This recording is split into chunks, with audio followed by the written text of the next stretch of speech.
Hello and welcome to episode 21 of my Minecraft Technic Hardcore Modded Skyblock tutorial Let's Play series. In this episode we shall do the quest Automated Harvesting. So let's look at the quest tracker, and you'll see in the last episode that was our progress, more power. Now we're going up this way. I know it would be nice to go to AE, but I was sick of cutting down trees, to be honest with you, and getting the leaves and blah blah blah, so I thought let's do the Mine Factory Reloaded machines because they're just fantastic, so why not? So automated harvesting then. So if I go in here and we have a look, it says it's time to learn about your first two Mine Factory Reloaded machines. Warning, most of the MFR machines are quite power hungry. You'll need an upgrade power system to use them. All MFR machines will turn off if you apply a redstone signal with a lever, for example. So yeah, if you want to power them off. But remember, I can have up to 14 crucibles running off that one igneous extruder that I've got in my power system. So I can have a ton more power with that anyway. Okay, so over here, the planter allows you to automatically plant seeds, saplings, etc. It is placed one block below the ground. The left grid allows you to specify which plants go where. If you just want one type in that field, then put something in the centre slot. If you want half carrots and half potatoes, for example, you could put carrots in the top middle slot. The centre grid is where items get piped into, and this is what automatically gets planted. You can also block off some of the centre grid spaces with something unplantable like cobble. If you don't want to have to fill the whole thing up, items can be piped in on any side. Okay, so that's the planter. Let's make a planter. So let's go down to my crafting bench, and if I type in planter, there we go, there's your planter. You'll need a flower pot, which of course is 3 bricks, 2 plastic, 2 pistons, 2 copper ingots, redstone reception coil, and your favourite machine frame, because you're going to need to make more steel. Don't you just love it? But it's so worth it. So that's the planter. I've made one already and I'll be showing you in a sec. So let's carry on with the quest book. Okay, so that's that done. Reaping your rewards. While the planter goes in the centre of the field, the harvester goes on the edge of the field. The harvester will harvest fully grown plants that it finds in its area. Sometimes this can take some time, and spits them out the back. So put a chest or pipe there. You can toggle whether it shears leaves or not, which is good for compost, but you don't get saplings that way. You can also toggle whether it harvests small mushrooms instead of just large mushrooms. It will also generate sludge, which you can either pipe into a sludge boiler, store or ignore.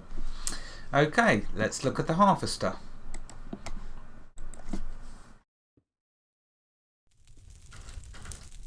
Now I did cover all of these machines in my monster series, but what the heck, let's go over it quickly now. So the harvester, 2 plastic, inver pickaxe, 2 shears, another machine frame, 2 gold and a redstone reception coil. There you go, that gets you your harvester.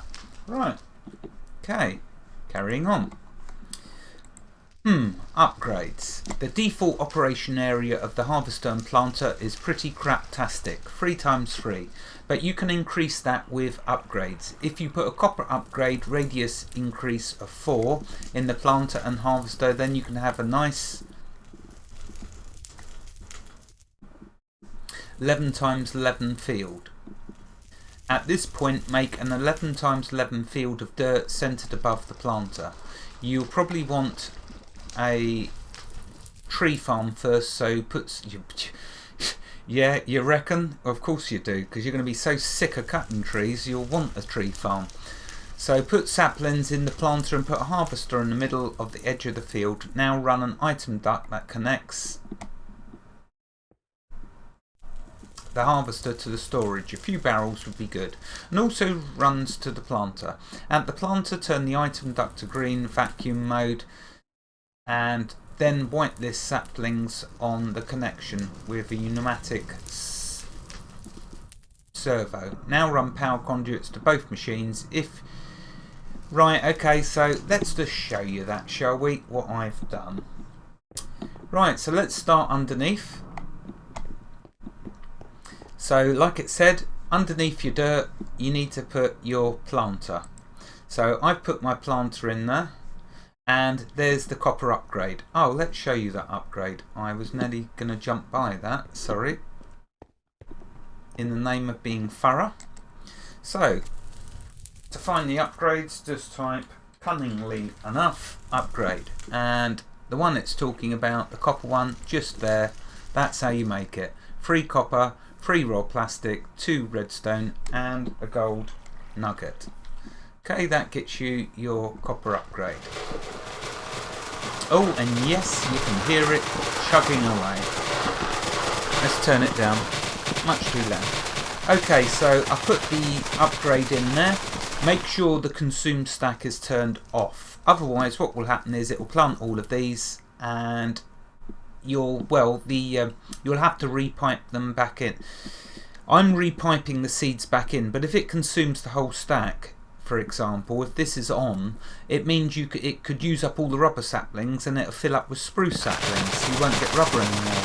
Or vice versa, it could use up all the spruce saplings and you'll only have rubber in it. So just consume stack off, fill it up, pipe them in, which we're going to look at now.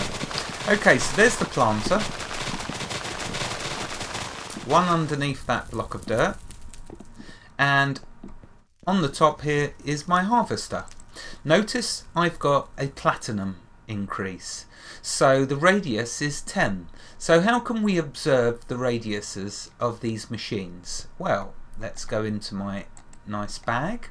Let's grab my precision sledgehammer. Now, if I highlight that precision sledgehammer, do you see what it's doing? It's showing the radius of the 2 machines. Now, this purple, well, they both look purple. No, that's pink. This purple radius is, of course, my harvester. Now, the reason I've gave that a big platinum upgrade is because I want to make sure it covers the whole area of the planter.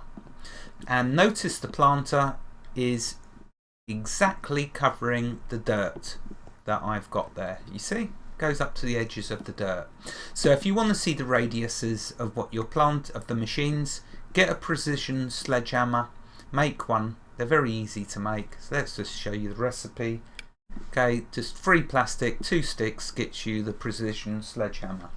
Okay, with one of them, when you highlight it, you can see it shows the radiuses of the machines, which is really fantastic, because I will upgrade the radius of it, or I'm in 2 minds about that, because what I'm going to do is have another tree farm that can just shear leaves, and the first tree farm is going to feed the second tree farm its saplings, because the first tree farm has lots of saplings. Right, let's look now then at how I've got the this set up with my planter and harvester. So in here, you know, is my power source. I've got it running under the floor, then up there, comes through here, power, straight, one pipe straight into my planter. The other power goes straight up there into my harvester. Okay, next you need to have item ducts, and you need to have them running from the side of your harvester, which comes down here.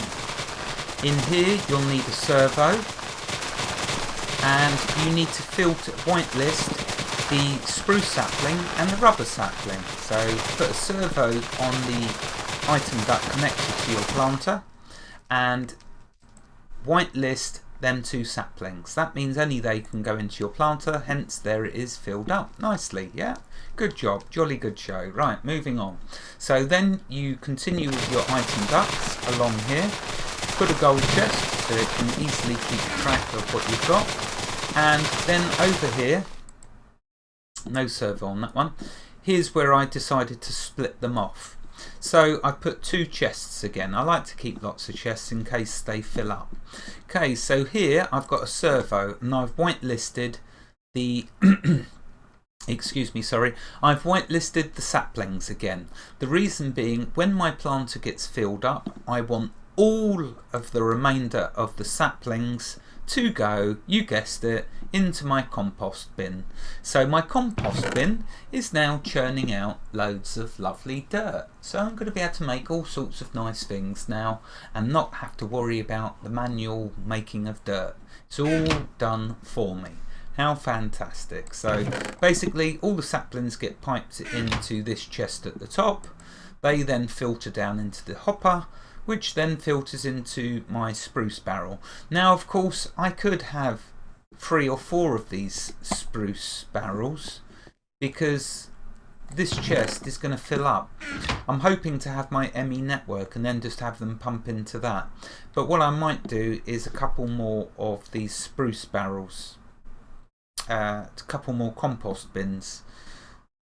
I don't know, there's so much to do, do you know what I mean? It's just like, it can be overwhelming with, like, I could make loads of pulverizers, loads of redstone furnaces, loads of these, loads of that, you know, it just goes on and on. So it's just down to what you want to do and what you want to focus on. For now, 1 is sufficient. I'll worry about this when it starts to get a bit more fuller. Okay, so there we are, that's the saplings. Now if we come back to here, you'll see that here I've whitelisted the spruce wood, the raw rubber and the rubber wood, which are the other 3 products from my tree farm, which come into this chest. Then they feed down here. No servo needed, because remember, when you put 1 product in and then lock it, only that can go in that chest. So there we go, you can see I am getting a ton of wood. Now the wood was filling up really quick, so I've upgraded it to the diamond level, which means I can have 896 stacks in that 1 barrel. But there is 197 in there already, so that is going quite quickly. But wood is good, is it not? So we need loads of that. There you can see I've upgraded only once, 128 stacks, same for that, because they go quite much slower. So there we go. That is all my piping done from my tree farm. So let's go to the quest journal. Hopefully that all makes sense to you now, and claim the reward. There we go. Right, let's check the timer. If I've got enough time, we can do another one, sludge progression. Well, there's only 2 minutes left, so I may as well leave it there and do the sludge progression on the next one. After all, it's better for indexing, so this one was just on automated harvesting. So okay, I think that's really everything covered to do with your tree farm and your processing of your dirt and the storage of your wood and rubber. Hopefully, let's go back up the top, 1 quick left glance at the tree farm so you can see and get the general idea. What I'll be doing, if we take a look at my harvester, you see it's full of sludge. We'll be dealing with the sludge in the next episode, because actually this can be very, very useful. And there we are. There we have it. Wherever you are in the world, God bless you and keep every last one of you safe. Thank you for watching and have a fantastic Minecraft day. Goodbye.